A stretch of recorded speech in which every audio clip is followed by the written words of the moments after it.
نذكر حصن القوي المتين. قولوا لا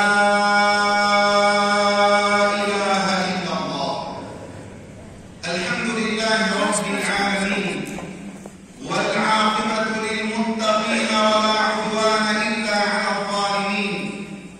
يا ربنا لك الحمد كما ينبغي لجلال وجهك ولعظيم سلطانك سبحانك. لا نحصي ثناء عليك أنت كما أثنيت على نفسك.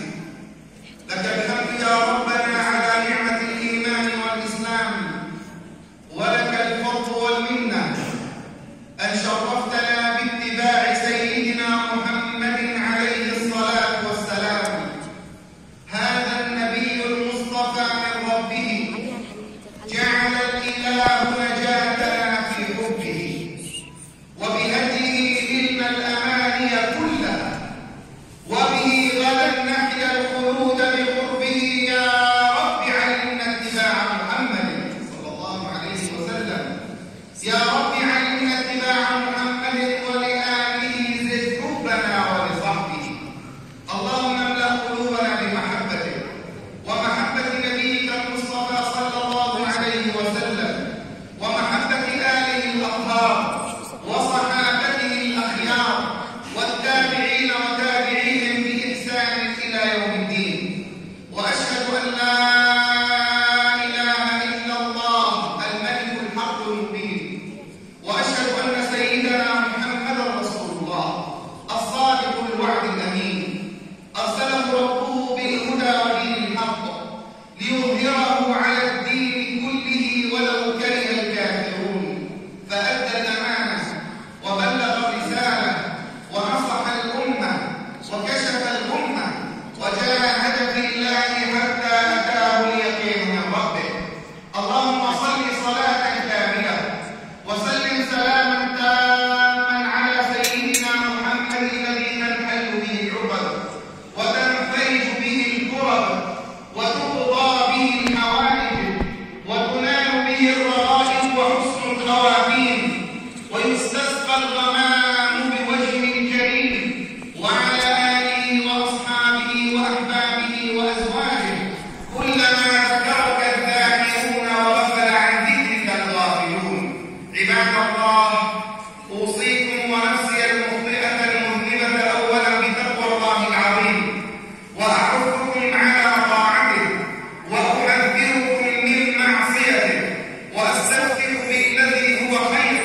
فمن يعمل مثقال ذرة خيرا يره، ومن يعمل مثقال ذرة شرا يره. أما بعد أيها الأحبة، تقدموا في المنهج. تفضل سدوا القرآن. إن الله عز وجل يقول في كتابه الحكيم من بعد أعوذ بالله من الشيطان الرجيم: بسم الله الرحمن الرحيم. إن الله لا يغير ما بقوم حتى يغيروا ما بأنفسهم. صدق الله العظيم. من أين يبدأ التغيير أيها الإخوة؟ دائما يبدأ التغيير من الفرد، فالفرد هو نواة المجتمع،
يسترحمنا وأن يفضل الأرضنا والمسكين ونحن أحوج الناس إليه في المحرم في هذه الأيام الصعبة أن نفعل قضية التكافل الاجتماعي، أن نتفقد بعضنا البعض وأن يشكر بعضنا البعض. إذا هذه الأمور أيضا إذا ما فعلناها جاءنا النصر وجاءنا الرزق وجاءنا الجبر. تنصر الأمة منذ سقوط الخلافة العثمانية وحتى الآن تجر ذيول الخيبة والهزائم، هزائم ورا هزائم، 48 67 73 2006 في غزة، في سوريا، في العراق، في اليمن، هزائم هزائم هزائم. انكسرت شوكتنا، ما عاد للشباب ثقة بأنفسهم. يجب أن نغير هذه الصورة أيضا عندما نرتبط بدين وبرب وبنبي وبتاريخنا المشرق، تاريخنا المجيد. نحن أمة عظيمة أيضا، حكمنا العالم 13 قرنا، فملأناه رحمة وحبا وعلما وحضارة وسلام وأمان وامتنان. بنينا الجامعات ورفعنا المنارات وألفنا الكتب في كل العلوم، وما هذه النهضة التي يعيشها العالم إلا قبس من أنوار أمة سيدنا محمد صلى الله عليه وسلم من علماء المسلمين. نحن لنا تاريخ مجيد، علينا أن نذكر بأنفسنا وبتاريخنا وبعظمائنا. أيضا نحن بحاجة إلى الرزق. أخواتكم الآن تعبانين، يطبق علينا جوع أسري، تجويع أسري.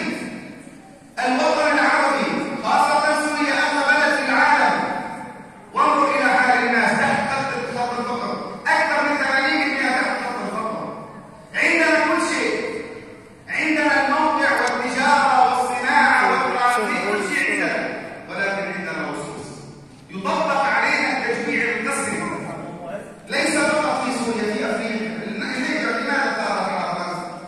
النيجر تصدر اليوران والعالم والألماس والذهب وشعبها فقير. إذا يطبق على المسلمين التجويع القسري حتى يكون الناس فقط لقمة العيش، نذهب وراء الرئيس محمد، لا نفكر بماضي ولا نفكر بحاضر ولا نفكر بعودة الخلافة الإسلامية والدولة الإسلامية، ما نفكر. فنحن بحاجة إلى رزق، وهذا الرزق بيد الله، ونحن أهل الشام بحاجة إلى جبل خاطر. حواكم كبيرة مسؤولة يا الله. الشام شام الله في الأرض، شام مباركة. أكثر من 40 حديث عن النبي صلى الله عليه وسلم في فضل الشام. إن الله توكل لي بالشام وأهله، وإن الله تكفل لي بالشام وأهله.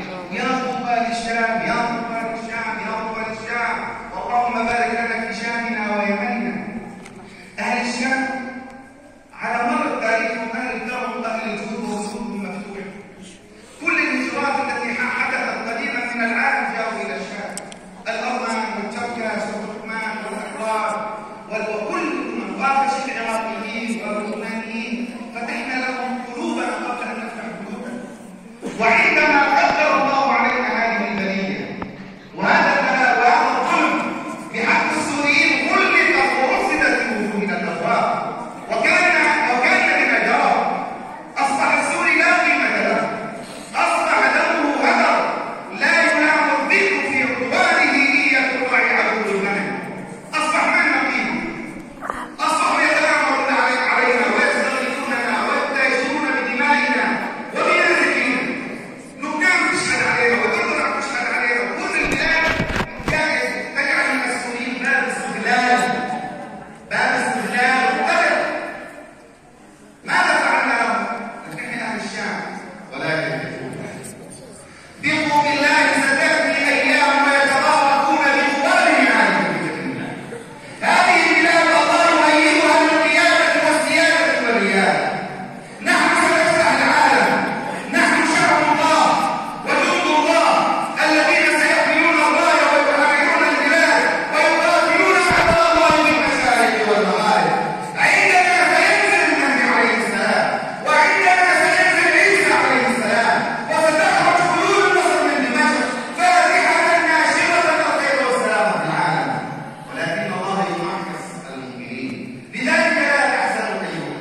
العالمين من جنه وإنسه حيث قال إن الله وملائكته يصلون على النبي يا أيها الذين آمنوا صلوا عليه وسلموا تسليما اللهم صل على سيدنا محمد وعلى آل سيدنا محمد كما صليت على سيدنا إبراهيم وعلى آل سيدنا إبراهيم وبارك على سيدنا محمد وعلى آل سيدنا محمد كما باركت على سيدنا إبراهيم وعلى آل سيدنا إبراهيم في العالمين إنك حميد مجيد.